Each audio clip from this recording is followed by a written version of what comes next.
theatricality and deception. Powerful agents to the uninitiated, but we are initiated. I'm super excited! You can go down. Why does the public education system not teach the Declaration of Independence? They'll talk about all kinds of other things, but they will not discuss the American Declaration of Independence. Because the American Declaration of Independence very clearly says that it is the people's duty to overthrow a tyrannical government. The duty of the people to overthrow a tyrannical government. Therein lies the purpose of the Second Amendment. It's not about anything else. Our Second Amendment is so that we can be well armed in the unlikely event that we ever have to 1776 again. Right? Our founding fathers had literally just fought a Revolutionary War. They understood the value of the people being well armed. In fact, little history note, the battles of Lexington and Concord that started the Revolutionary War, those were fought over munitions depots. Lexington and Concord are where the colonists had their guns.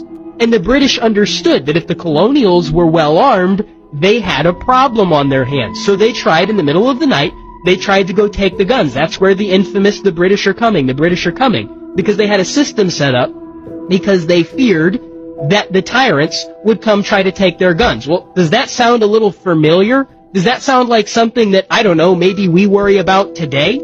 I think the reason they don't teach the Declaration of Independence to children is because if they did, it would red pill the crap out of a whole bunch of young people all across the country, because they would read the grievances of our founding fathers, and they would say, well, hang on, wait a minute, those are the exact same grievances that I have today.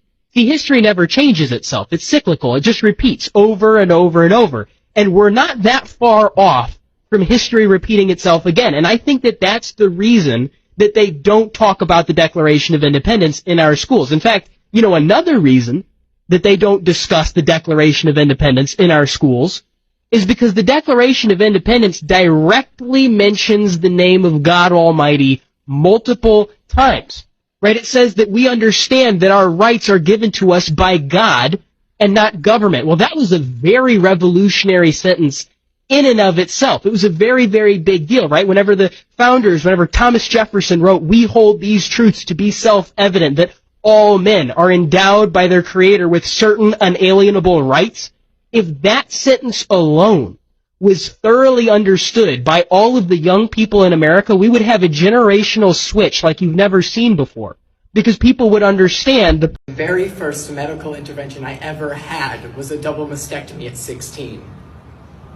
And then a few months later, I was put on testosterone.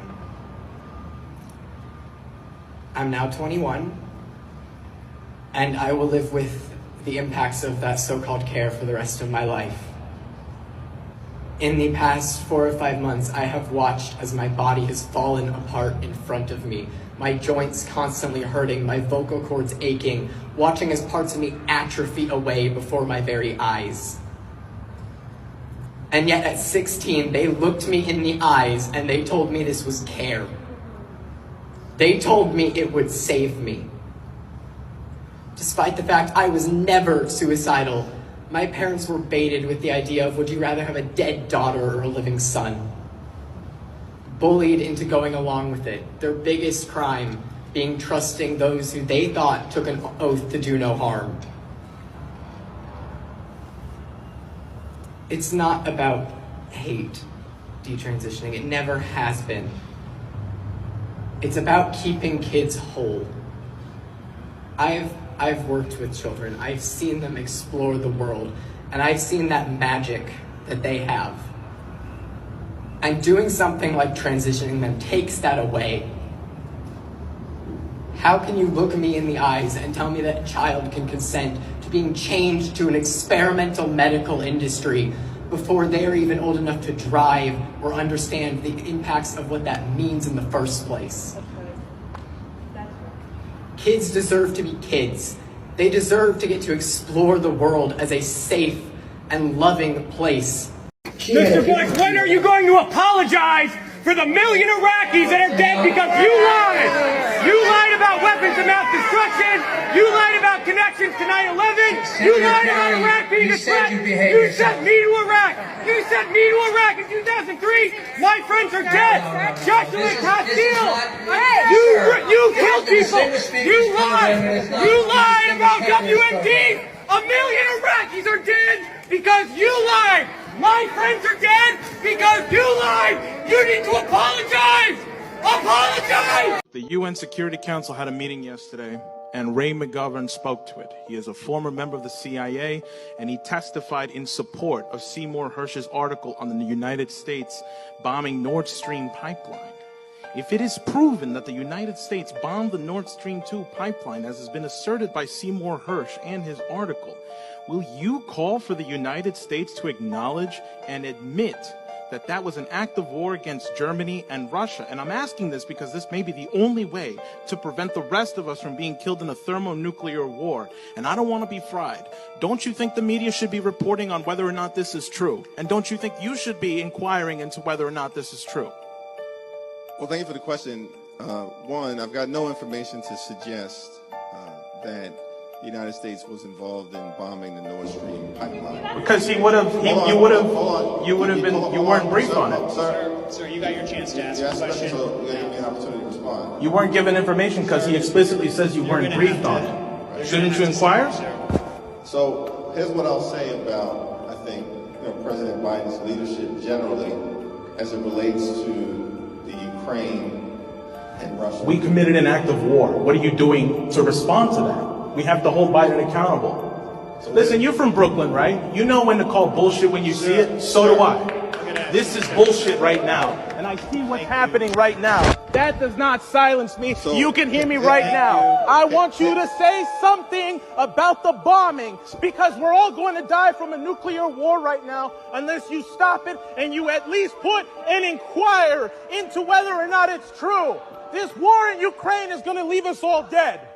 So what are you going to do? Because you need to inquire. I'm a New Yorker too. Here's what I'll say. Say it. We're going to continue to stand with the Ukrainian people. That's fucking bullshit. Do not do that. You will end us all dead. In this war against Vladimir Putin. Peace. We need talks. Because why are it's you not sabotaging just- talks? it's Do not not put just your a hands on me. battle between We need Ukraine peace talks. and I am not Russia. going to take this. It's a We need battle peace talks.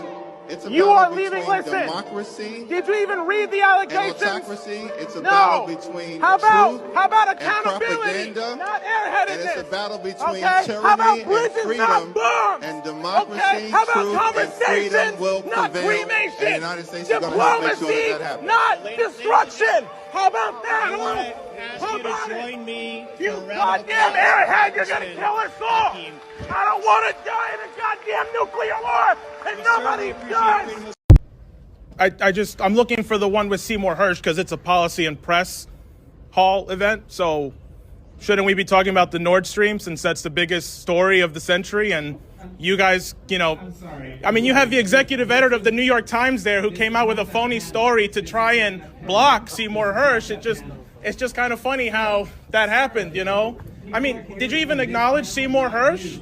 All of you are executive editors of papers that broke Pentagon, My Lai, Watergate. Is this the same papers or not? I mean, is there anything you've gotten right in the last 20 years, or am I mistaken about that? I mean, it's just kind of funny because Iraq, wrong. Syria, wrong. Russiagate, really wrong. Okay, I mean, the list goes on and on. So the last thing you could do to try and actually fix your reputation is acknowledge that through leaks, we had to find out that Zelensky was going to bomb Moscow on the anniversary. I mean, if you're so impartial, shouldn't you at least say, right, that Zelensky was going to bring us on the verge of World War III?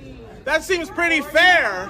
While Julian Assange rots in prison, all of you've got, fat checks because he's in jail for doing your job. And you know what? Tucker Carlson ain't no Seymour Hersh, but he did something you guys are scared to do. Speak the truth and actually be critical of the war, which is why he was actually fired from Fox, because you are all cowards. Every single one of you. None of you have actually had any relevancy. And you know what? The mainstream press is now dying. Nobody's ever going to listen to you again. You have no credibility with the public. The only people who care about what you have to say are elite assholes. who have nothing productive to say anymore, and it's dying off.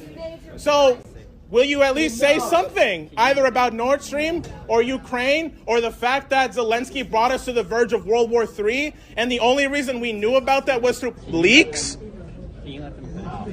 Go ahead. It's a free speech event, right? You guys are the press. Let's say something here. Mr. Khan, come on. You know, you're the executive editor of the New York Times, you know? I'm just trying to get into some good trouble here, man. Ooh, listen, Karen, get out of my face for a second. I got to talk to these gentlemen. Okay. Well, I just want to hear what they have to say. Go ahead. I'm done. Wait your turn. You're not going to tell to you. Come. Wait your turn. You could project if we can't. I would just say I think it's important to hear everybody's point of view. Yeah. So thank you. All right. I do think that we need to give our moderator a chance to ask other questions. We're on the verge of World War III. Some of the people in the audience also do so. Thank you. Really, thank you. Say something about this bombing. We blew up the Nord Stream pipeline. Listen, don't stand there while there are people rotting in prison. Nobody said anything about Uhuru, right? The socialists who are in jail for being critical of this war. So 350,000 unaccompanied children in the last 2 years have come into our country, and Joe Biden's administration doesn't know where 85,000 of those kids are. That is, they don't know where they are, and those that they do know where they are, there is no vetting process for the homes and the places these children go to, no follow-up other than a phone call to these places. Our bill is designed to stop that. And understand this, too, as the leader mentioned. This is the result of intentional policies this administration has started from day one. As Steve mentioned, day one, they said no more wall, no more remain in Mexico. You get to our country, you're going to be released somewhere into the country. So we put together what we believe is the strongest immigration enforcement legislation. You with that diaper on your face, if he farted right now, could you smell it? That's how stupid this is. We're all playing games here with people's lives, and I'm sick of it. I represent all these hardworking guys that couldn't be here today to take off work to put up with this BS that you guys are putting down. And there's hell coming. There's hell coming, and I'm not doing it to threaten anybody. But there's a lot of good guys out there ready to do bad things soon.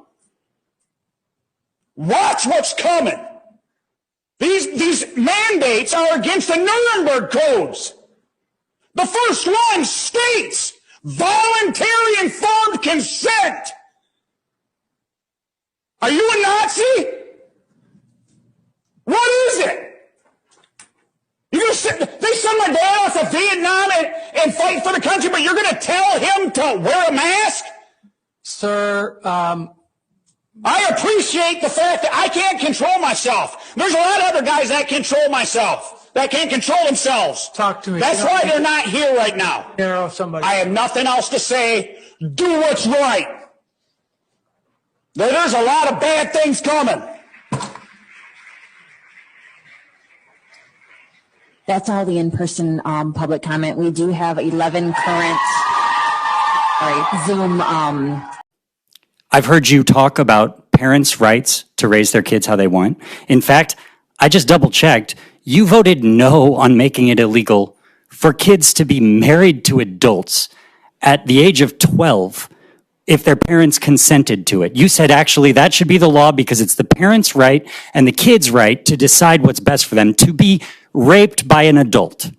Okay? Do you know any kids who have been with married marriage at age 12? That was the law. You voted not to change it. Do you know any kids who have been married at age 12? I don't need to. I do. And guess what? They're still married. Gentlemen.